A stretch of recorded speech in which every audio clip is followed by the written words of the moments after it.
Good afternoon. Today is Thursday, March 11th, and we are coming to you in the middle of a tax season here.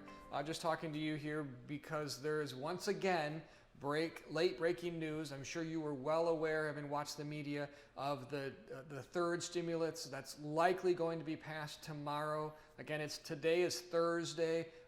It's passed the House and the Senate, and President Biden likely is going to pass it tomorrow. I'm coming to you here just to give you a very quick summary on some things I think you probably need to be looking at right now, things to be considering right this week. Next week, we're going to do a more in-dive depth of what this really looks like, how this impacts you. There is a ton of information in this. It is a very large package, similar to the first round, that I want to dissect a little bit further for all of you. But right now, we wanted to come to you in the middle of the tax season, in the middle of what this is what does it mean for you right now? Again, it's technically called the American Rescue Plan, or the ARP, not to be confused with the AARP or the PPC or the ERC or the FRC. If you know, we're starting to definitely call this alphabet soup. But what we're coming here is some of the key items that are within this that are going to want you to think about things you want to do right now or not do right now. And you're going to hear me say a lot, not do versus do. The first one I'm going to focus on is the actual stimulus part of it, the individual stimulus that's coming out there. There's a lot of items in here, but the first one is the actual stimulus, the $1,400 that's going to go to each individual. It is planned on. So actually, let me step back on that and make sure a moment here is everything I'm going to say here is I'm assuming the president is going to sign it as is drafted. There's always a chance that it's not, but if you're seeing this video, you're watching it, it's likely going to be passed. So this is a $1,400 stimulus package per individual that's out there. So it's going to be, if you're married, it's going to be both you and your spouse, and then every one of your dependents. Now, a nuance that they added this third stimulus that was not in the first and the second is that it is available for dependents between that 17 and 24-year-old and then above, that they lost out this last time. The first two, it is there now. So that's a nice little added bonus for all of you that have older dependents. It will be the $1,400. Here's where there's going to be some strategy and some planning on it. For most of you, you can just keep trucking along doing what you've done. If you received it the first time, most likely you're going to receive it the second time or this third time here. It's going to come the same mechanism. It'll be deposited in your checking accounts like it did before. But there is some thought and planning that has to occur for you if you are right on the edge of qualifying or not qualifying for it. The first group I want to highlight or point out here is that if you did not receive or you did not receive it at all, or you received a partial first and second stimulus, you may want to look at your income for 2020 and see if we want to push through pretty quickly a tax return here for you. Because what they're going to be doing for this third round is looking at first your 2020 tax return and then your 2019. Well, so if that means if your 2019 tax return was too high and you didn't qualify, if we file your 2020 return and it's lower, then you may qualify now. So that's a strategy here. So if you, again, I'm going to repeat on that. If you did not receive or you received a partial stimulus on the first and second round, consider whether you may have had a dip in 2020 that's going to mean that you could maybe file your tax return earlier and then get that stimulus. Many of you we've actually reached out to if we think that you might fall into that bucket. If you haven't and you think that you may, give us a call. We can talk through it and see what makes sense. Now, interesting enough, the rest of this presentation we're talking to you about is going to be on why we may want to delay. And that comes into the fact that for this and some of the other ones, it may be beneficial to wait to file rather than file quickly. So here's where specifically the first one is. They're going to look at your 2020 tax return, and if you don't have one filed, they're going to go to the 2019 tax return. Well, hypothetically, if your 2020 was higher than your 2019 and you phase out, you're definitely going to want to hold off on filing so that way they can look at your 2019 tax return. As you're seeing, there's a lot of strategy of when to file, when not to file. Give us a call if you have questions. We can talk through those with you individually.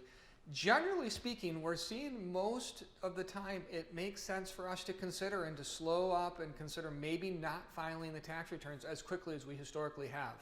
Again, there are some caveats on that, but let us know and we can talk through with you.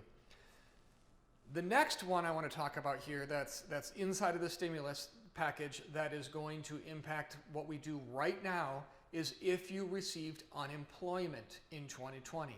As part of this package, they've made it so that the first $10,200 of unemployment is tax-free, is assuming that you made less than $150,000 AGI if you're married, 75 if you're single, da-da-da-da-da.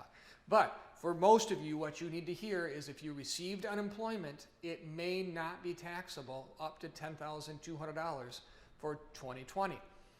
What this means is that if you've already filed your tax return and had unemployment, we're going to want to consider, do we want to amend to think about it? It's going to be a cost-benefit analysis to see, but that's something we're going to think about.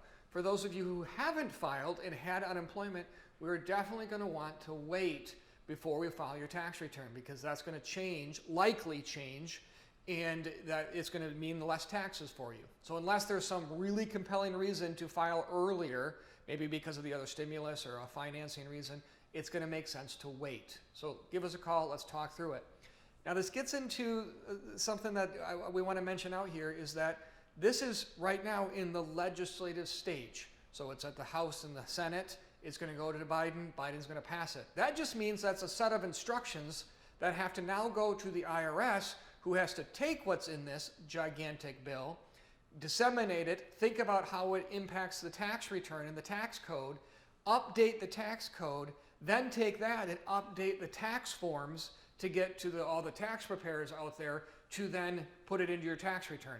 This has put a major crimp on whether or not we're going to be able to file tax returns this year. We're going to have to think through, or we're always going to have to file a tax return, but if we're going to file in the next week or 2 or 3. And so that's really making us consider, do we want to hold off on a lot of these tax returns? Again, we may not, but we'll have to, every return that we're talking about, every person that we're dealing with now, is we're going to have to sit through and say, do we want to file this or do we want to wait? Because there could be something coming down the pipeline that may make it make sense for us to think about waiting and filing. So with that in mind, we ask that you give us some grace here as we look through. We're trying to get through these as quick as we can, understand as quick as we can, but there is going to be delays because of this that we work through. Most of them are going to be in your benefit, but just be aware of that. Specifically, if you have businesses with a March 15th deadline, we may end up having a discussion with you to say, does it make sense to extend these? Whereas normally we would have pushed through and done as many as we possibly can, as quick as we possibly could. It may make sense to extend some of these, especially for this March 15th deadline for businesses, because that have flow through. It's a non-tax item. It's more of just an informational reporting than anything. And so we really look at the April 15th deadline. We're going to reach out to you. If you see notices that come through on your portal or otherwise, let us know. We're trying to push through these, but just be aware that there's definitely considerations here as we think through and we disseminate what's coming through. We're going to come to you next week with a much fuller, more in-depth video that goes through lots of the other items that are out there. I'm not even touching the tip of the iceberg on what's inside of there. There's an increased child tax credit, increased employee or earned income credit, decreases across the board on various different things. This is a huge tax bill that's out there. A lot to be thinking about, a lot to be thinking from a tax planning point of view, because there's going to be a cost for this for many, and a lot of you are aware of this, and we're going to have to think through, what does that mean? How does that impact? So definitely a lot of ripple impacts here. Thanks for listening. If you made it all the way through this video, I hope what you heard is there's exciting news that's out there, but it has impacts. We're thinking through this. We're working through this. We're going to get to you as soon as we can, amidst doing all the other tax returns in the middle of all of this. So thanks for joining me. Look forward to talking to you soon. Have a great day.